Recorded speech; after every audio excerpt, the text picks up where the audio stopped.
Hello everyone, welcome back to my new video. আজকে আবারও চলে এসেছি একটা নতুন ভিডিও নিয়ে। ডালিয়ার চারাগুলো যে এখানে বসিয়েছিলাম সেই চারাগুলো আজকে দেখাবো তোমাদেরকে। এই যে দেখো, অনেক বড়ই হয়ে গেছে।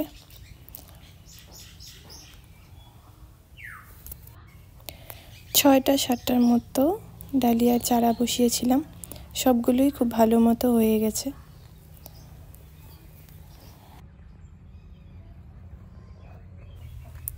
এখানে 2-3টে চন্দ্রমল্লিকা ফুটে আছে। আর এই যে দেখো, আমার লাকি ব্যাম্বুটা কত বড় হয়েছে। দিন দিন এটার গ্রোথ খুব ভালো হচ্ছে। আর এখানে স্নেক প্ল্যান্টটাও খুব বেশি ঘন হয়েছে। এটাকে আবার রিপট করতে হবে, নইলে টপটা ফেটে যাবে। অনেকগুলি হয়েছে দেখো।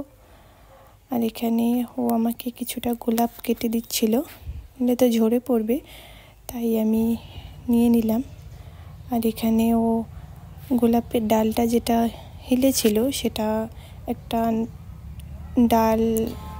লাঠির সাহায্যে এইভাবে ডালটা বেঁধে দিয়েছে, যাতে নিচে না পড়ে। ডালটা পুরো গাছে করিয়ে আসছে।